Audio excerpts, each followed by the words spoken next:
analyze the stability of a system. The stability of the system can be figured out by using Bibo stability. Bibo stability is nothing but if you input a bounded input, that should be producing a bounded output. Okay, so and if the output is not bounded, it's unstable. So that's what we have to see. So first of all, if we look at an example, if we say y of t that is equal to sine x of t, and here what does the system do is, if you feed a x of t input, the system change it into y of t that's equal to sine x of t.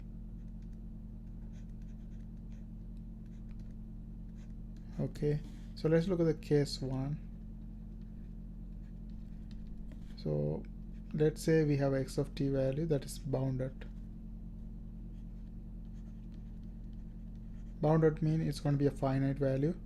So if y of t is sine and x of t is a finite value, it means the sine is going to be in the range of -1 to 1, because if you look at the sine graph, it only goes up to 1 and then -1, 1, -1, so it goes forever like this. So it doesn't matter what value you get, it's going to be in the range of -1 and 1.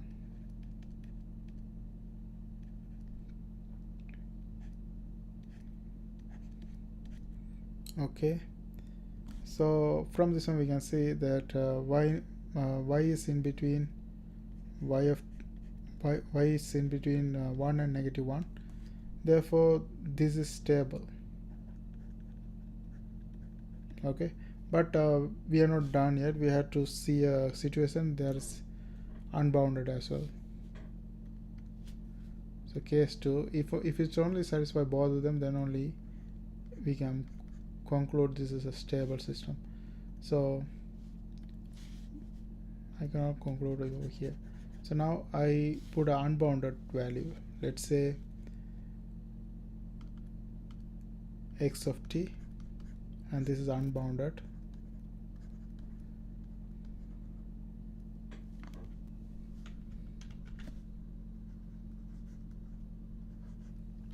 So if it's unbounded, then if I have sine, it's a sine of t, sine of x of t, this is going to be unbounded. So we can say, for example, infinity is unbounded.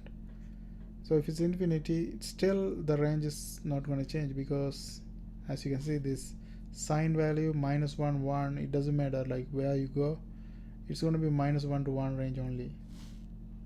So sine infinity is still in the range of -1 to 1. Therefore we can say this is we are getting a bounded output. So this system is stable, because whenever you put bounded or unbounded, you are getting a bounded output, so which makes the system stable. Okay, now let's look at another example. Let's say we have a system that is y of t that is equal to integration -infinity to infinity etc x of tau d tau.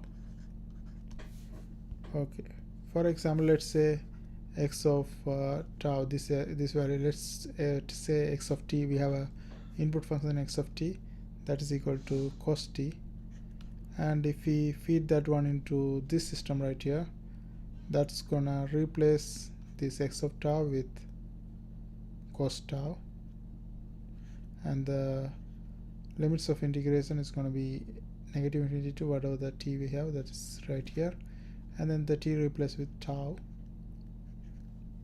and then that is it, and then we have to do the integration d tau.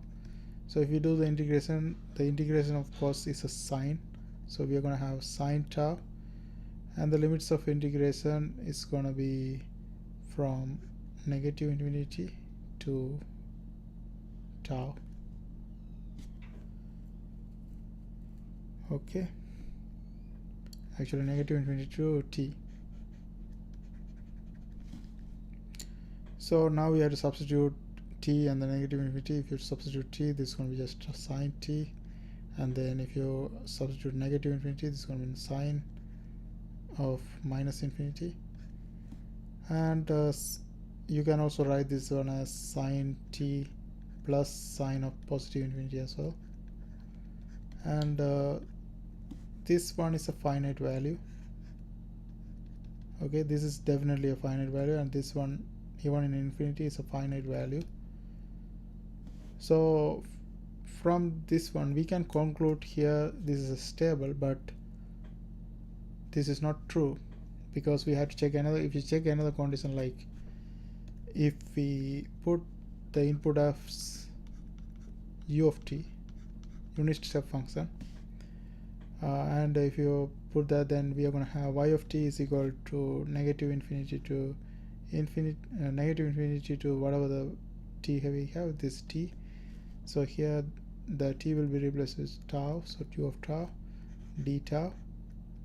And when you integrate a unit step function, that will produce a ramp function, and the ramp function is not bounded because it goes forever like this, so it's not bounded. So this is unbounded.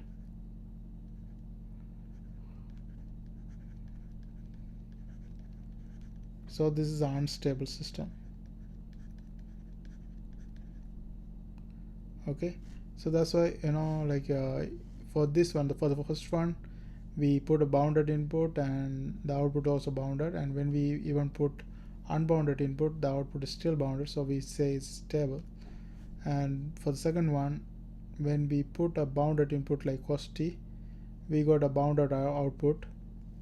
And for some inputs, like if we put a unit step function as an input, the output is not bounded, so therefore we say this is an unstable system.